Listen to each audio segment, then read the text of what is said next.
आज देश के पहले गृहमंत्री लौह पुरुष सरदार वल्लभ भाई पटेल की 75वीं पुण्यतिथि है।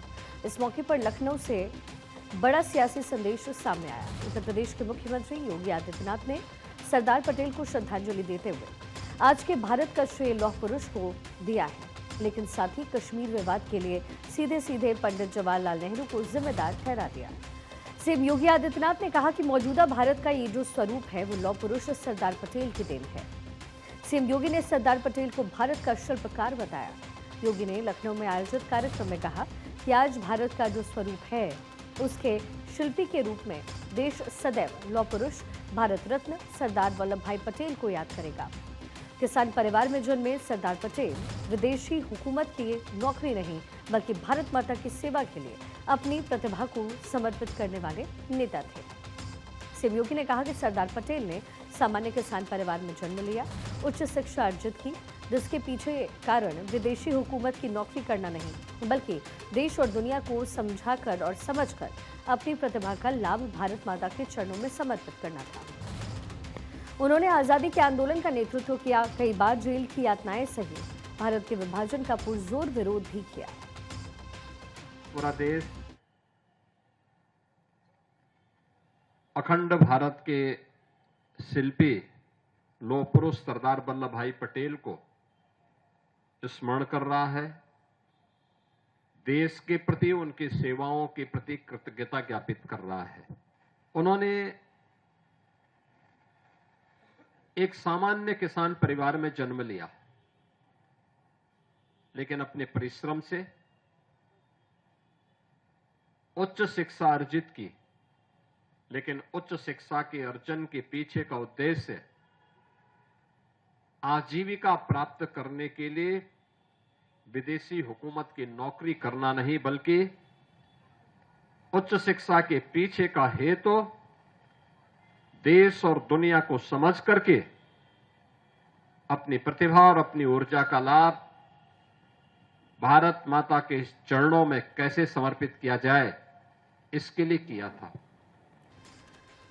जम्मू कश्मीर एक ऐसा मुद्दा जिसने दशकों तक देश को झकझोरा है।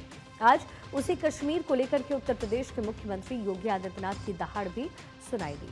आजादी के बाद जब देश एक हो रहा था तब जम्मू कश्मीर का फैसला पंडित जवाहरलाल नेहरू के हाथों में था और इसलिए सीएम योगी ने आज पूर्व प्रधानमंत्री पंडित नेहरू के फैसलों पर मुखर होकर के अपनी बात रखी। योगी ने कहा कि जम्मू कश्मीर पंडित नेहरू के हाथ में था। उन्होंने इसे इतना विवादित कर दिया कि उग्रवाद और अलगाववाद देश को मिला, क्योंकि जब भारत आजाद हो रहा था तो ब्रिटिश हुकूमत ने इस देश की रियासतों को स्वतंत्रता दी थी कि या तो वो पाकिस्तान या फिर भारत गणराज्य के साथ रहे, नहीं तो वो अपना स्वतंत्र अस्तित्व बनाए रखें।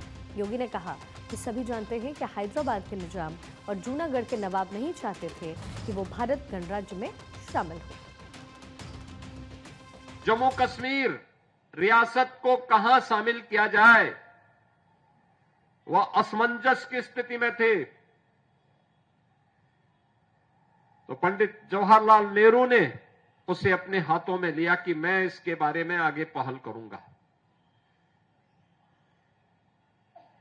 जूनागढ़ और हैदराबाद को भारत का हिस्सा बनाना है और एक रक्तहीन क्रांति के माध्यम से केवल सरदार साहब की सूझबूझ के परिणाम स्वरूप ये दोनों रियासतें भारत गणराज्य का हिस्सा बनी। जूनागढ़ के नवाब को और हैदराबाद के निजाम को देश छोड़ करके भागना पड़ा।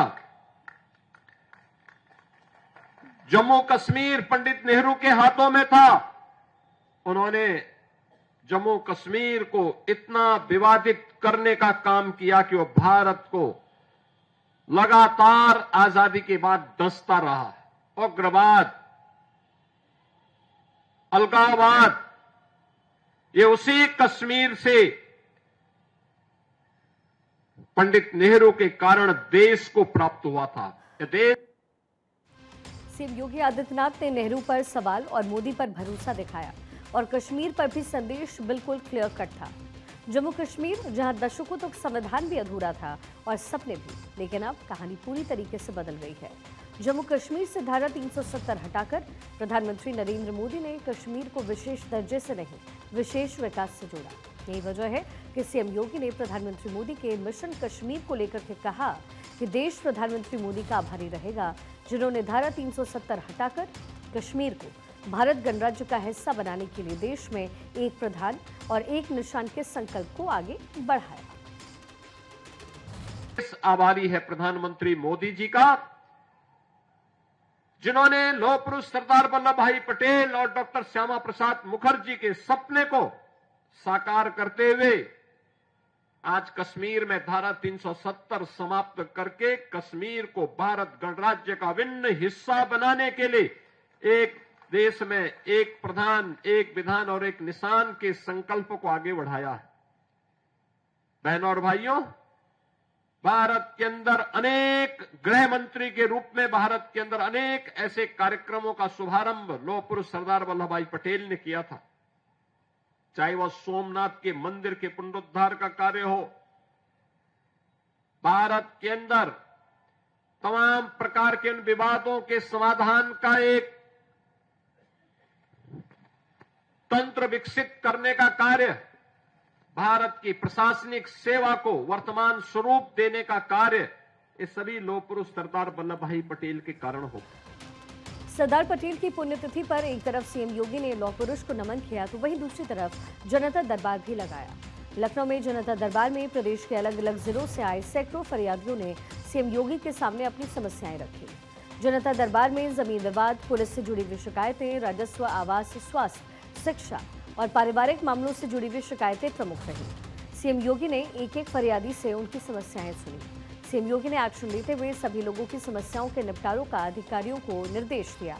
यानी सीएम योगी ने संदेश साफ दिया कि जनता की समस्याओं का समाधान सरकार की सर्वोच्च प्राथमिकता है और इसमें किसी भी तरीके की जो लापरवाही है वो बर्दाश्त नहीं होगी।